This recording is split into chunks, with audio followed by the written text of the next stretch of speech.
Hi, it is Sunday, April 15th, and I hope you're having a great day. Um, well, our reading today is not very long, but it's certainly full of some interesting conversations between David and Jonathan and several interesting events. Before I get into what I really want to talk about today, I just want to address at the end of chapter 20, I believe it's the end of chapter 21, where David basically fakes insanity. And in the Bible, we always try to figure out there's got to be some reason why it's in there. And I was looking through several different commentaries, and basically what they said was it's got to be one of two things. Either it's showing how God protects those who are a part of his plan, and in this case, David, who would be king, or it says David is very resourceful and is able to think on his fast really quickly. Either way, both of those are wonderful traits and probably necessary for a king of Israel. And so I guess that's about all we could say for those of you who are wondering about that and how weird that sounds. It sounded weird to me, and obviously most commentators really have no good answer for it other than those. But what I really want to get into today is the focus on this relationship, this friendship between David and Jonathan. I want you to think about your own friendships while we talk about this and as you read through this today. And what I think is really cool is that what we learn here today can be very valuable for us in our own relationships, and we get a glimpse into this intimate friendship between David and Jonathan. And what it shows is that within friendships there are going to be good times, but there are also going to be times that test those friendships. And many times whether a friendship is able to sustain itself has to do with how well it handles those difficult times. And I think it's also important for us as we take a look at these in the next couple of minutes to remember that when we talk about, or at least when I'm talking about friendships, I'm also talking about those other intimate relationships, siblings and spouses as well, and how we deal with one another, and how we handle conflicts and disagreements and pressure is really important. And so let's take a look at this account and see what we can learn today. And probably there's several things we can say right off the bat. If you look at chapters 19 and 20 together, there are a number of things that happened in chapter 19 that you would say, well, by now in chapter 20, there's no way Jonathan didn't already have a pretty good idea about his dad. So one thing we could probably say is that these two chapters aren't necessarily supposed to be tied too specifically to a chronological order. They really are a bunch of accounts put together and meant to give us a bigger picture of what's going on here. Because certainly Jonathan, by then, once these events had taken place, would have well known what his father's intentions were. The second thing I think is that what we're getting here also, especially at the beginning of chapter 20, is this piece right away that is there to declare the innocence of David in this whole situation.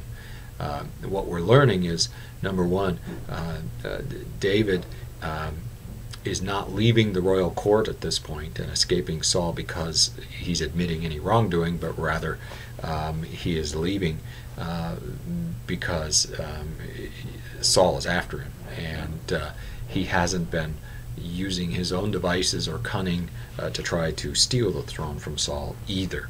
And this his innocence is attested to by Saul's daughter Michal in chapter 19, and by Samuel in that same chapter, and then here again in chapter 20 by Jonathan. So with those things in mind, then we can begin to look at this account and say, okay, so what is there in here about friendships that's worth our attention? And I've got several things that I would just point out to you. Number one, between David and Jonathan, especially there at the beginning of the chapter, there's some very direct conversation. And I think that's important to understand. David declares his innocence and that Saul, Jonathan's father, is trying to kill him. Jonathan says, no, that can't be true. My dad would never do that. So here between friends is this very honest and open and direct conversation. And I think that's good for us to understand that friendships, intimate relationships need to be based on that ability to be honest and open with one another. Number two, sometimes in friendships we must make difficult choices. Jonathan, here he's clearly torn between his friendship for David and with David and his love for his father. And he's forced into handling that situation as best he can. And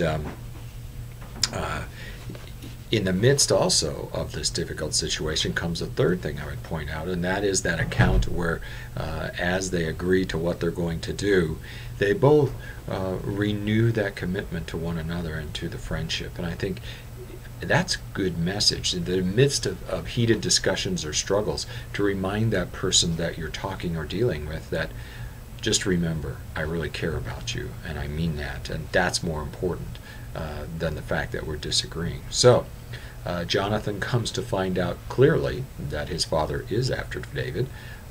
We are told then that it grieved Jonathan, and what's most impressive at that point, I think, for me, is the way Jonathan handles the whole situation.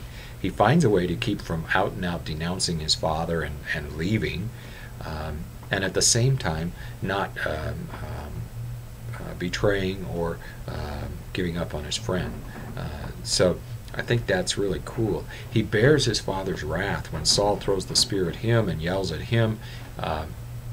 And we know, in fact, that he continues to, he takes it quietly, and he dutifully follows his father anyway, and ultimately dies by his father's side, which we'll read later on. And also then he doesn't turn his back on David. In fact, in verse 32, he defends David after his dad's tirade at risk to himself. And he proceeds to protect David as well by warning him of his dad's true intentions. So those are some great things for us to pay attention to today.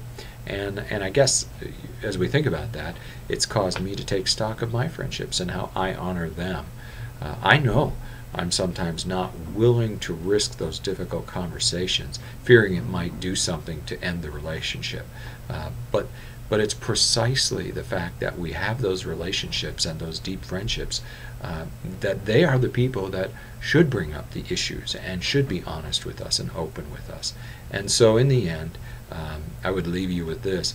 This account really shows us that for true friends, sometimes there's more than just hanging out together to make a friendship. And let's today say prayers for our friends and work on those friendships. And with that, I pray you enjoy your day, and we'll look forward to talking to you again.